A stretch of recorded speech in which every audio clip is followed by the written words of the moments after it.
GEO Nation, baby. Welcome to GEO Nation. Can't believe you made it here. Thank you, subscribers. You guys are the bomb. Anyway, we're unplugging people from the Matrix. We're out here in the mix of it. It's Monday, 6:30 a.m. About to have a beautiful day, preparing people to get unplugged from this Matrix. We're going to do something a little special for you. We're going to play a little something from my uncle's book, Alfred A. Aiken. Let me just give you a little bit. Alfred Aiken brought to his work the advantage of a broad education and a wide experience. Among other accomplishments, he had been a poet, school teacher, actor, dentist, and physician. As an Army officer, he served in the medical division during World War II. Upon his discharge, he went back to writing mainly for the theater, which was his great love, especially the field of music comedy, where he found all opportunity to exercise his varied talents as author-producer. So he was an entertainer. This is just entertainment. This is, by the way, there you go. This is what it looks like. Yeah, that which is the bomb. You can get it on eBay. You can get it on Amazon. It's a wonderful read. It's a wonderful read. I can't get enough of it. It's for entertainment purposes. I am for entertainment purposes. This is YouTube. This is just a walking book. I'm a walking book. I'm a walking open book, but it's just for entertainment purposes. That's why it's called Tube. You have your own story. This is just a story, and I bring my story to you. And you have your own story, and we're here to bring that story out in you. We're here to find out about that story. We're here to put your story online, is what we're here to do if we can. So we're doing that. We're doing that with other people. And I'm just trying to say, hey, it's about to get crazy. It's about to get a little bit fast. I know you've probably noticed things are going faster than they seem to be, than they were. And I'm saying, don't hurry up with me. I'm not trying to hurry. Let's slow down, because it's in the peace it's in the stillness that we find peace. It's in the patience that we find clarity. So just be still and listen to this, because when we try to go after that which we want, it evades us. But when we stop going after that which we want, it comes to us. And that's what we're going to teach you on this channel, because that's what really happens in life. And here is a little bit of my good friend Alfred in his letters. It's the last chapter of the book.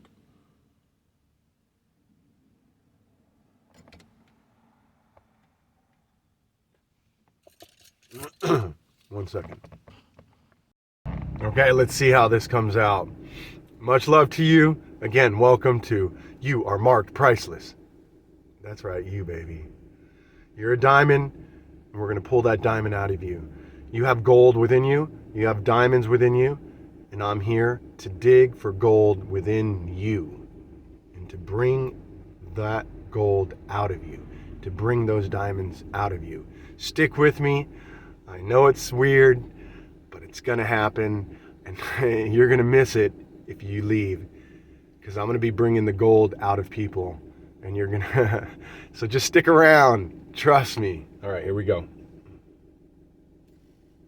Chapter 16, Letters. It has seemed good to edit the following letters and add them to this volume. While they cover the ground already included in the body of this work, they may bring additional light on some points that the reader can relish. In most cases, the letters, covering a period of months, have been written in response to inquiries pertaining to the Absolute as revealed in my book, The Unchallenged Self, or are replies to requests for help to clear up some confusion. Because many of these inquiries have become friends, the answers have taken on an informal, chatty style, but the truth in each is wholly impersonal. 1. Dear blank, above all, do not declare that I am nothing.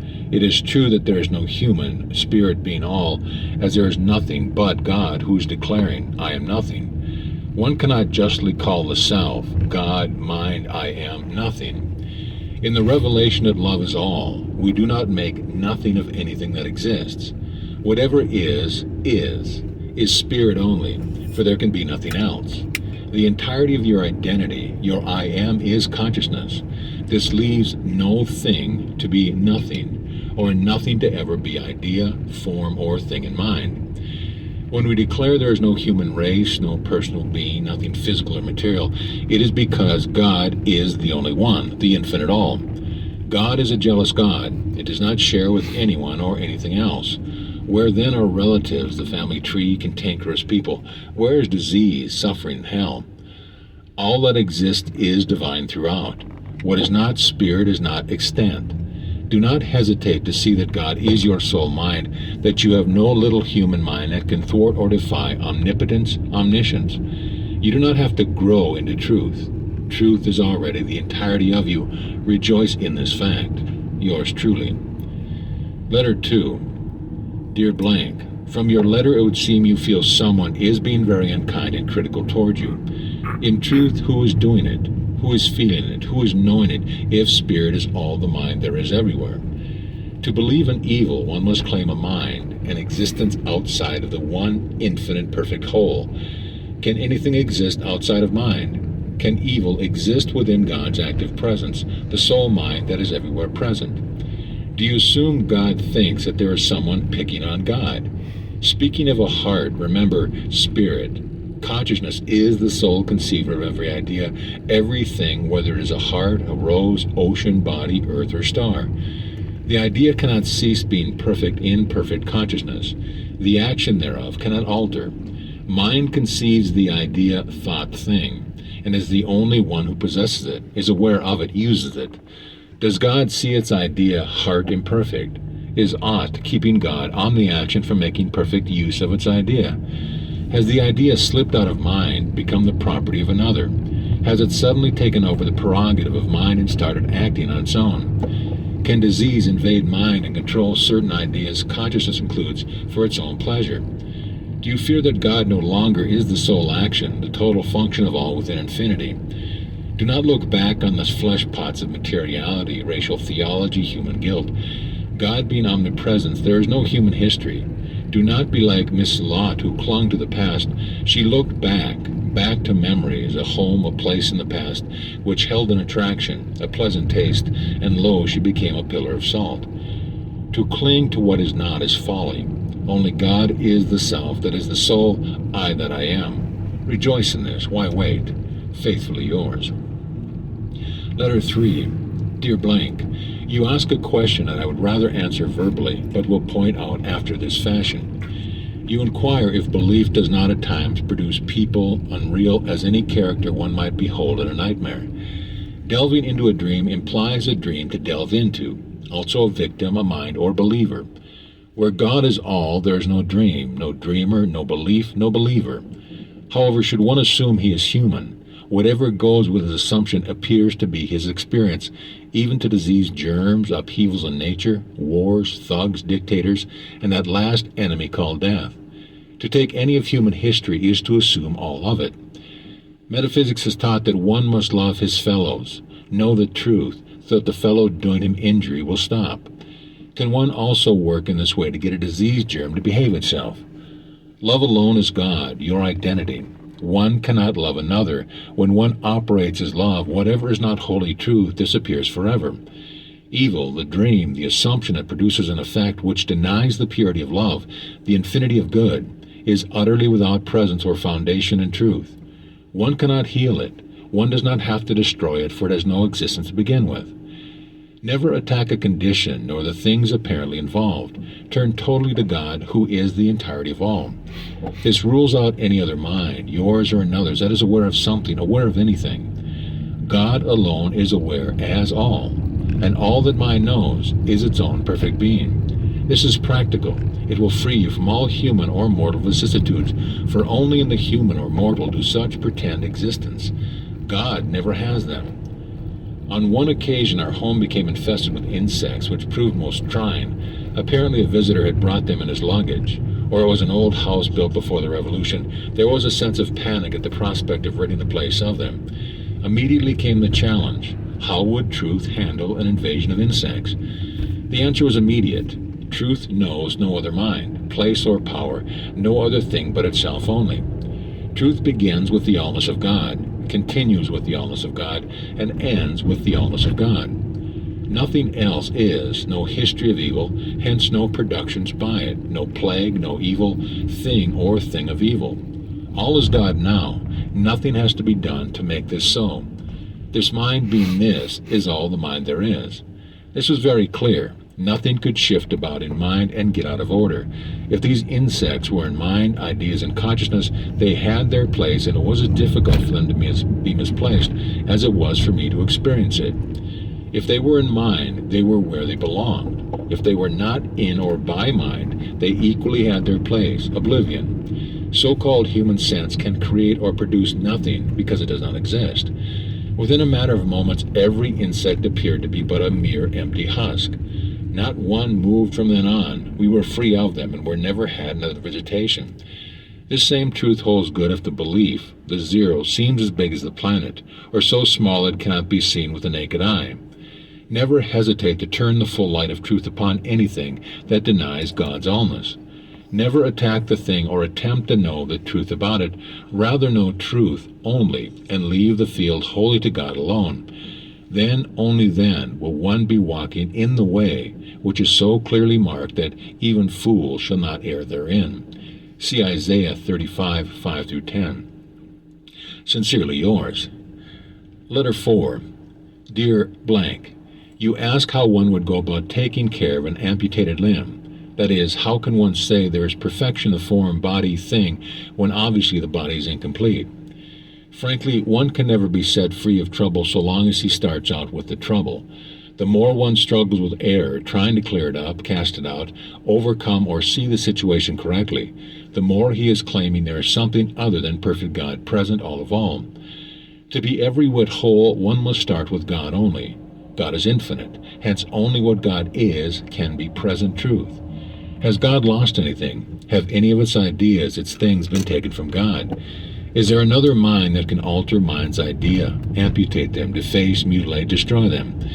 Can another, a human or finite mentality enter spirit, operate on what God alone knows, and take it away from God? Only in the mist-taken mind of Lord God, a theological fiction, can such vain imaginings appear to be going on. In truth, not an idea has ever become imperfect, unwhole, tainted, defaced, deformed, depleted, deleted, or amputated. The body, mind, knows, and includes forever, is a perfect this moment as perfection itself. Cordially. Letter 5. Dear blank, you say you can see no harm in palmistry, graphology, numerology, tea leaf readings, tarot card predictions, and any and all other methods of forecasting or telling of past human events. If you are aware that God is your sole identity, the alone one present, there is no human you involved in a prophecy. Whatever is in the balance of the human is robbing God. The human is of a few days and full of trouble. The grave is his sole destiny. Are you human or real divine? Are you truth or are you in development, evolution, progress, trouble, time? In all the work I do, whether for myself or in response to a call for help, I always begin with God only. This leaves no human, hence no human prophecy, whether from astrology or some other approach. This is most important. Often the difficulty is entirely due to these influences, rather than to any personal belief or circumstance. Never fail to wipe out any suggestion of belief that can create a mind, or that there is a mind that can believe in humanity and its prophecies, if you would behold quick results from your work. Only through the allness of God can this be plain. You do not have to struggle with anything or anyone. Where God is all, no creation in time, no human prophecies, no events of mortal destiny await anyone, nor can overtake and affect him. Frequently disease appears wholly as an aspect of this theory that we all have a journey to take, and that it is fraught with certain predicted experiences like pilgrim in his progress come upon predestined obstacles in his path. No one is subject to human destiny. There is no such destiny, no time, no journey to take, no human to take it. God is all there is, the eternity of the I that I am right now. I have no other or an additional mind, experience, life or thing, body or identity. I am the I that I am only. Spirit is the whole of this I forever. Faithfully yours. Letter 6. Dear blank, so long as you cling to the teaching that there is a creation, confusion will seem the norm. No human can see truth, God. Only mind knows yourself as yourself is. Double-minded humanity cannot see reality at any point. It is a mere fabrication, like the little man who isn't there. How then could such a man see anything? Metaphysics does not teach that there are no humans, that there is no decision, no choice to make. All theology, whether taught by a tribesman in darkest Africa or the most enlightened in our Park Avenue churches, claims you are a human being and have the power of free will, of choice, that there are two ways to travel. Duality is the foundation of religion. It holds to the doctrine of punishment for wrongdoing and reward for doing right. In no place can one find truth save in truth. God knows neither cause nor effect, beginning nor end, creator nor creation. God, being all, leaves no opposite poles nor anyone dangling between. The word success is used so often, especially in metaphysical work. It is supposedly the procuring of results, demonstration, getting, coming by, arriving, attaining, laying hold upon, winning, reward, payment, the goal or heaven. Can there be success where perfection already is all present? Can truth improve, progress attain? Can the I that I am finally move forward to the point where I will be what I am? Or am I already what I am? Drop the idea of success, knowing that perfection is perfect now. There is no time, no evolving, progressing, winning through to perfection. To try to succeed or gain success, one implies present imperfection, lack, unsatisfaction. This is wholly a human characteristic. For the human, the grave is his only success. Stop assuming you are human. You are not. No one is. God is all. All is divine, perfect now. This is not attaining. It is truth, fact, reality already. Fondly yours. Letter 7. Dear Blank, drop the notion that you need daily chronic treatment, that this condition will yield slowly.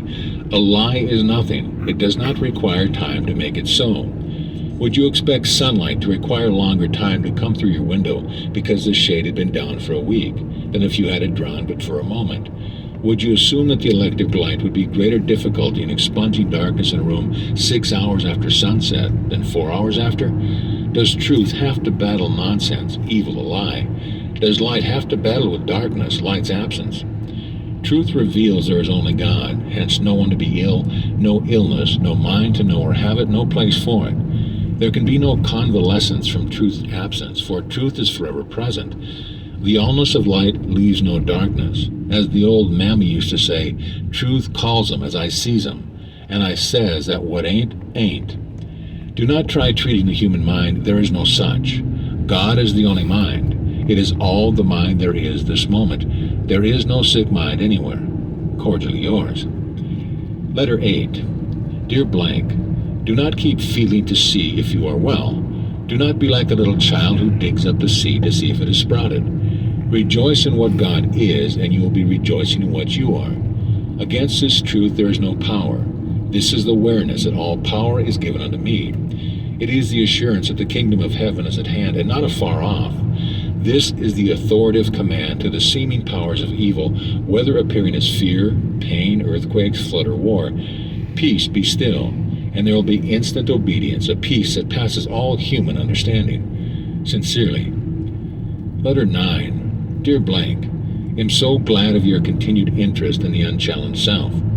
Metaphysics, while including many statements concerning the absolute, is basically a human healing method. God has used the poultice applied securely to a discord or disease. Most metaphysicians start out with a trouble, mentalize its cause, and attempt to correct by counter-attitudes of thought. They affirm and deny until they get the victory over the error. They eagerly rejoice that the devils are subject unto us, but in truth this faces them. Rejoice not that God is victor over evil, but rather rejoice that there is only God, hence no evil to get the victory over. Where God is all, what is there to heal? Often these mistaken workers are busy as little bees over the problem. While God is declared to be present, the all of all, their attention is mainly centered on the trouble to see if it is lessening under the barrage of truth hurled at it.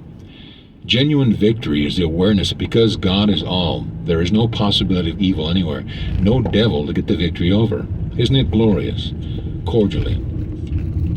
Letter 10. Dear Blank, one must act in accordance with the truth he declares. To merely say that God is all, yet act the role of sickness, God's absence is folly. Get up. Stop waiting on disease. Stop keeping it comfortably in bed, talking for it, coddling for fear it might get angry at you and leave.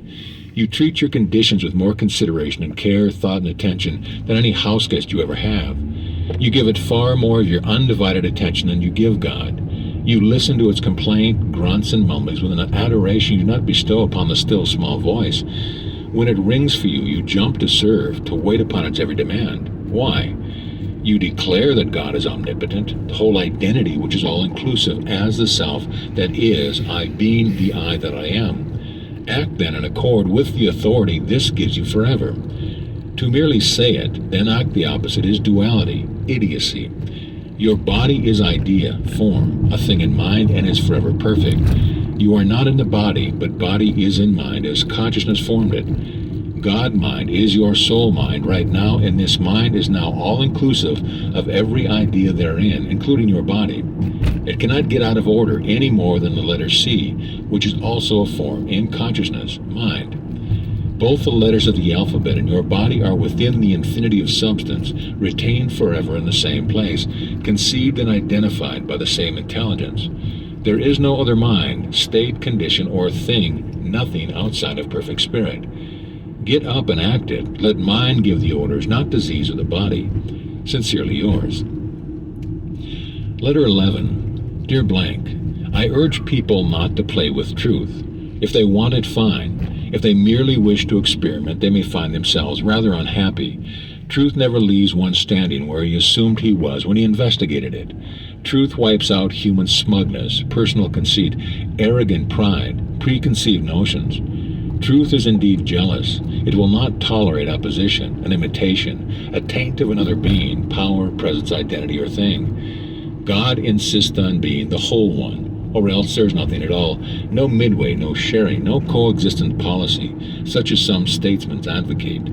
Truth cannot coexist with evil, folly, imbecility. Truth is all there is. What is not truth does not exist, is not known or knowable. There is no secondary presence, no duality at all. God is all. Cordially. Letter 12. Dear Blank, am happy that you like the unchallenged self, and that it will indeed go out to the ends of the earth, as you say. In truth, of course, the only earth is already included within mind as idea, and there is no additional mind anywhere to be instructed, taught, or to learn. The one alone knows all because God is all. Every idea mind forms for itself is complete. Not a single aspect of its perfection is left out. If the idea is the publication of a book, everything pertaining thereto, including its distribution, its reading public, its reception, accompanies its inception. Mind omits nothing in its wholeness. No idea has to develop as it goes along. There's no evolution in mind. Every idea is totally formed, utterly complete the instant conceived. No time, no weight, no labor is involved. Now, mind is absolute, inclusive of all ideas in their total perfection. Should the idea car be formed by mind, not a teeny screw would be missing. Mind could not omit aught from the perfection of its conception. If consciousness forms the idea of a theatrical production, that idea is complete that instant. Not only does the idea involve a story, but being a complete idea includes the financial backing, the cast, director, the theater, the audience, the satisfactory run of the show. Nothing is lacking. Mind never conceives a flop, a failure. Mind could not form a failure from its perfection, its intelligence, its ever-present operation, action. How do failures happen? Because of duality. That which operates therein is a failure to begin with, fails to have place, power, intelligence, legitimacy, substance, mind, or reality to back it up. It is an assumption from the start and need not expect to reap the awareness of good. Only God is good. Good is God only. It cannot be found in humanhood, human schemes, plans, and platitudes. Whatever idea comes to you, leave it wholly with mind. Do not try to put it over as a human being. What mind conceives includes every item for its perfect operation eternally. It is all up to mind only. Do not thrust a so-called human sense into the works. Every time the suggestion comes to you to be anxious, to plan, to worry, to try the usual or orthodox method of bolstering or assisting the idea to fruition, begin with changeless truth only. Refuse to act and think as a human being. Do not usurp the idea. Leave it wholly with the mind that formed it, conceived it, for only that mind owns it, has it, provides every necessary aspect of it, so it is whole, complete, perfect, and satisfying. Only when you would interfere as another mind, presence, power, do you spoil it. Then you deny God, yourself, hence cheat and rob yourself, and place yourself without, outside of infinity. Hold to the truth of the mind that conceives the idea, provides the idea with all it requires for its perfection and eternality. No lesser mind exists to haggle, doubt, deny, interfere, or frustrate God. Devotedly. Letter 13. Dear Blank, the so-called human or personal mind is produced by belief. Belief does not stem from such mind, but vice versa. This is not generally seen. Usually one's assumed it is personal mind that produces the belief. God knows no belief. Where then does belief originate? Is there a human mind anywhere if there is no belief to produce it? The you in the belief or dream is never you, never I. One need not treat, heal, preach to or at it. It has no status, power, identity. And yet theology, metaphysics, and all mental methods that I know of would have you attempt to know the truth concerning the suffering you in that belief or dream. So what should one do? The answer is simple, but not always easy. Turn away from the belief completely. Turn from the apparent identity that is suffering and the condition from which misery stems. Behold the one mind only. Behold that God is infinite, all. This leaves no small human believing mind, no mind of belief. Where then is the trouble? Where then is the troubled one? Where is the mentality, that of a moment before it assumed it knew differently, feared because of it, feared it? In God it cannot be found. This is that truth which is omnipotent now. Turn unreservedly to it, and you will behold you are free. And you never were bound, never were human, never were sick, never were healed, never were born, and never can die. This and only this is giving to God all the honor and glory and power that is forever. This reveals yourself as the sole self you are, world without end. Faithfully yours. Letter 14. Dear Blank, nothing can change the truth. The notion that one can accept or not accept is only in the realm of mythology or duality. In truth, there is but one all. This leaves no choice between God and something else, between good and evil, health and sickness, wealth and poverty, intelligence and stupidity, spirit and matter. With God there is no choice whatever, no decision to be made. All is all. This settles any question concerning the question. What is not is not. The infinite one who is, is. As to organization, I agree with you. The less the better when it comes to truth. When God is reduced to a system, duality has a heyday. Religion cannot exist save as based upon duality, two or more, God and Satan, right and wrong, good and bad.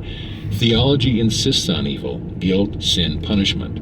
Should the religionist accept the truth as truth, there would cease to be any Satan, any evil to overcome or cast out, any sin to atone for, any punishment, purgatory, or hell.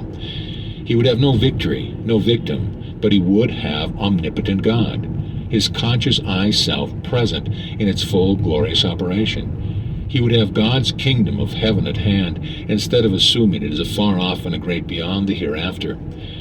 Truth is not a system whereby we emerge from plane to plane, matter to spirit, humanity to divinity.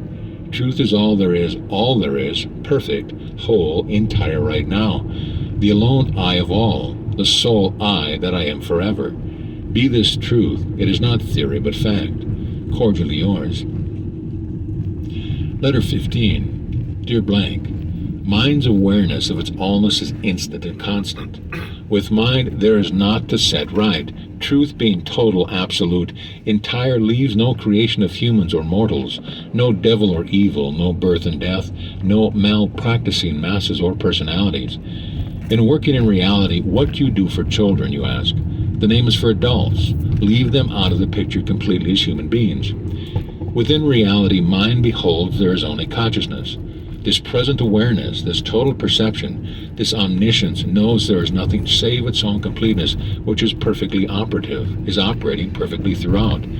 This mind is the only self there is. It leaves no young or old, no newly born or aged. God's allness leaves only God in its eternal perfection, its conscious self-identification everywhere. What good does this do? It leaves no human you to detect a human child, no human mind to behold another human mind that is believing itself ill. The one mind is forever whole, perfect, free. God is present right here, fully enjoying its total beauty, bounty, buoyancy, and beneficence. There is no imperfection anywhere. There is no fear anywhere. There is no ignorant or troubled mind anywhere. There is no material disintegration, disease, or change going on anywhere, for heaven is everywhere and nowhere absent. Try this and see if you still have children beside. Try this and you see if there's a willingly disobedient, obstreperous child anywhere. Try having one infinite, one all-inclusive intelligence, and see if you can also have many minds beside, many inheritances, many crossbreeds, nationalities, wills, opinions, birth, evolution, educational theories, and troubles. Try having one absolute all, one omnipotent awareness, one infinite mind, and see if there are devils, pitfalls, ways many, lacks many, frustrations and disappointments many. Can there be something beyond all? Can all ever become a mere fraction of itself? Can God deteriorate? As God is the sole mind, one does not have to deal with another. It is only when one assumes there is another to deal with that he finds trouble. That mind that has to be instructed, has to be taught, that has to acquire, learn, is not the mind that is all of all. Any mind in addition to the infinite one is a fraud. Hence, how and what can it learn? Where does it exist? Who says? By and on what authority? It is so much more simple to begin with truth and stay with truth if one would know truth. All else is assumption only, and he who would follow it is like the prodigal wandering about in a foreign land among the husks the swine bed down in. In truth, no one is prodigal, nor can ever be. God is absolutely all. Cordially yours. End of chapter. End of book. This audio presentation. What's up, all you GEOs? So that was Alfred A. Aiken coming at you. I'm about to throw on here The Unchallenged Self. The Unchallenged Self is another book by Alfred. We're going to play the whole thing. It's only an hour and 10 minutes, so I'm going to do the same thing. I'm going to say a few things and then play the book, and then say a few things and then end the video. And then, yeah, we'll go from there. This is good stuff, America. This is good stuff. You are GEO. I'm starting to get recognized. I was in the I was in the store and somebody said that's GEO. Oh my gosh. So anyway, much love. You are GEO. I'm not GEO. You're GEO. Well, we're all GEO, you know, but we do this for you. I'm not doing it for me. So that's what I mean by you are GEO.